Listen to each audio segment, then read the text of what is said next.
E aí, pessoal, tudo bem? Eu sou o Bispo Flori, da Igreja Palavra Viva, aqui em Florianópolis, que é a nossa sede, né?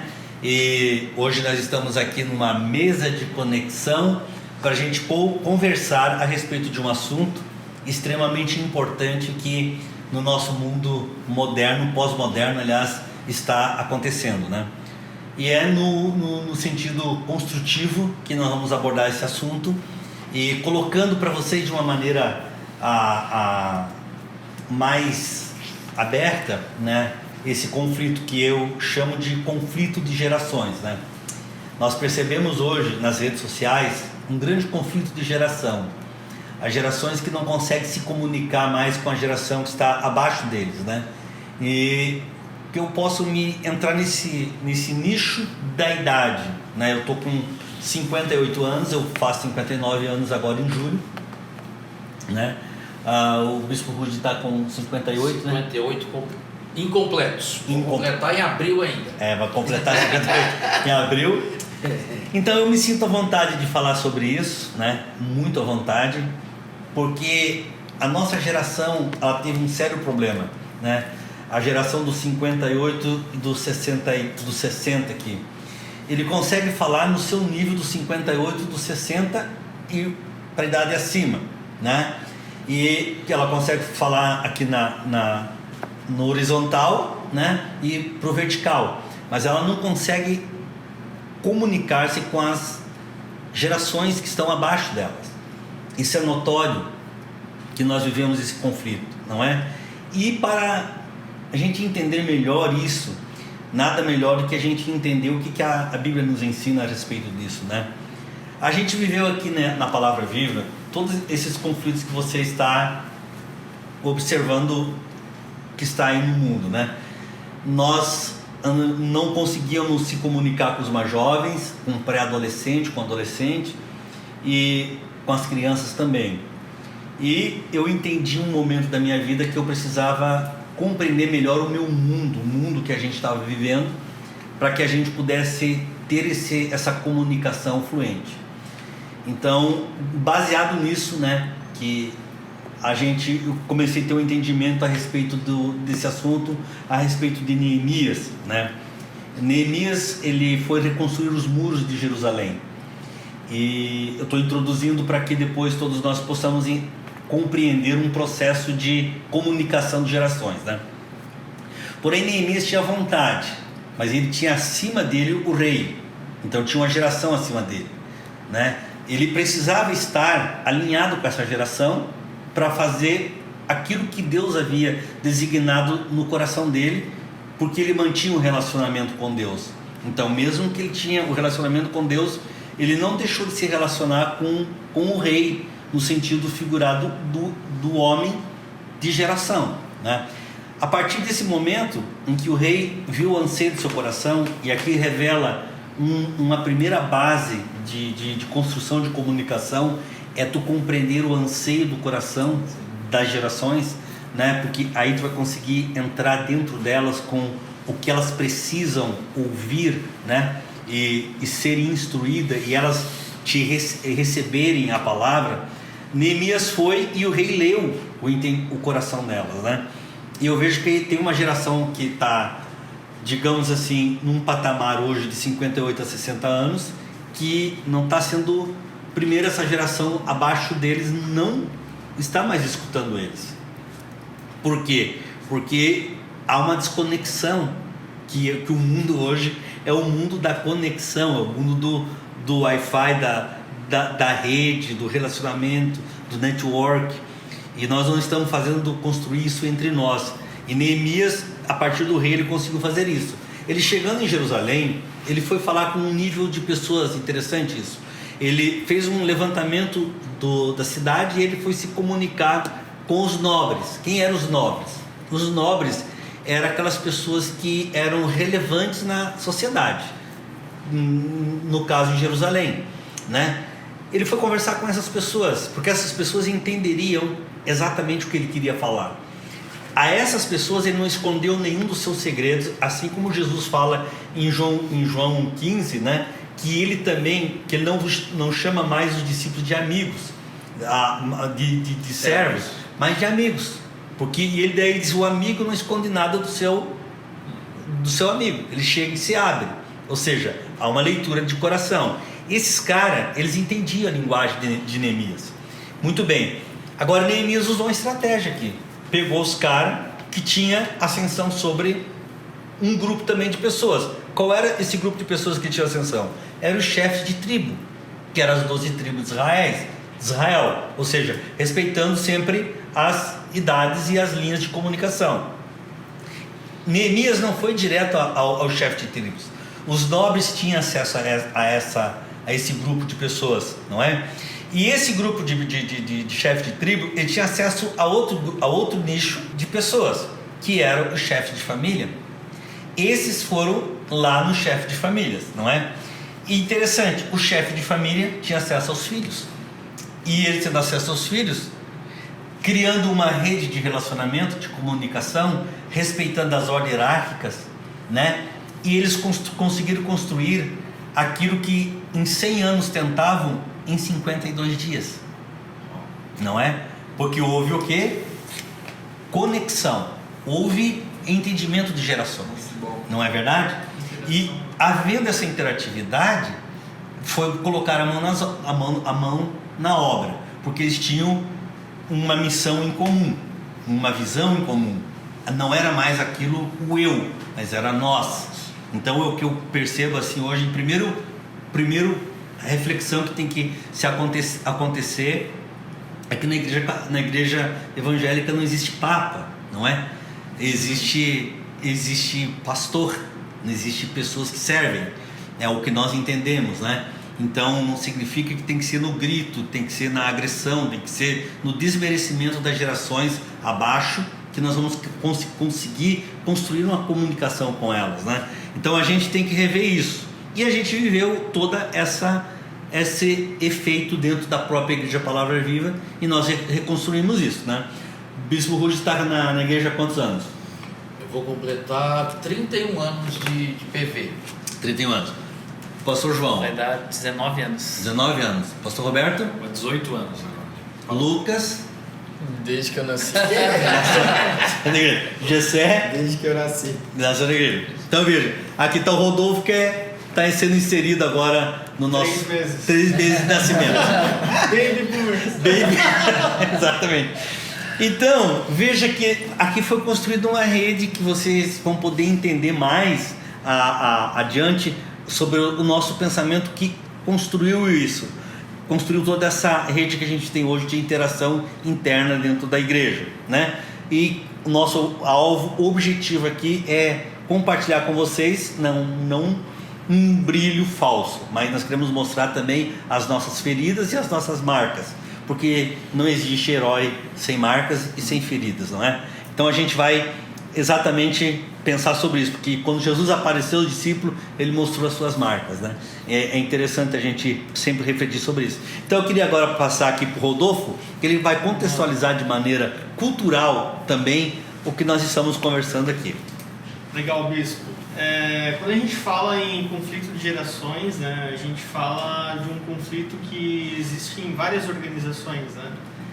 E eu tive a experiência de ter algumas experiências em organizações na minha vida profissional, e nessas experiências eu tive a oportunidade de conhecer uma organização lá do Rio Grande do Sul, que ela desenvolveu um estudo muito relevante sobre... Gaúcho sempre está na frente, né?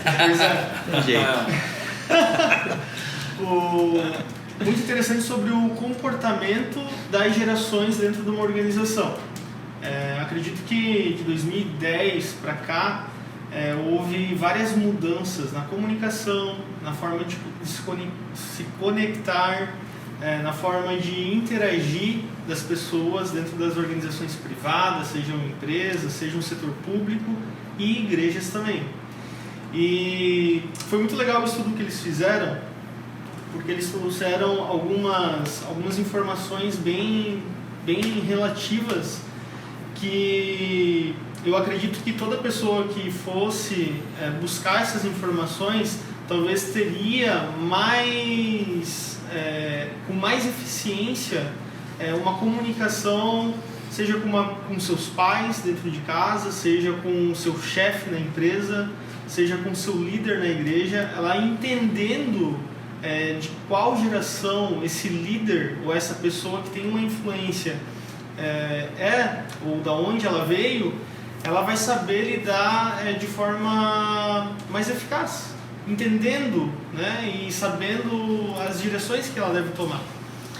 E esse estudo ele tem sido atualizado ao longo desses últimos anos, né? De 2014 para cá, esse conteúdo sobre gerações tem crescido muito. E é muito legal que essa organização ela traz uma divisão de 5 gerações atualmente. A primeira geração é a geração Baby Boomers, que são os nascidos pós-guerra, né? Então eles nasceram de 1940 a 1960. Tipo o Bispo Rude, assim, né? Eu sou de 62. Isso é legal porque, assim, eles conceituam as gerações, mas não necessariamente é algo estático. Certo. Não, tem gente da geração Y que pode pensar como uma geração X, tem gente da geração Z que pensa como Baby Boomers, enfim, isso é muito relativo também conforme a cultura local, a cultura da organização e tudo mais, né?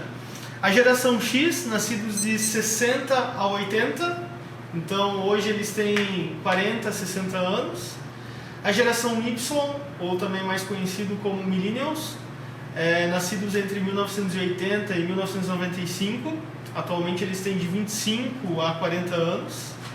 A geração Z, nascidos de 95 a 2010, então eles têm de 10 a 25 anos. E a geração Alpha, que é um novo conceito de geração de 2010 para cá, os netos do bispo, né? Bispo. Então, falando um pouquinho das gerações, né?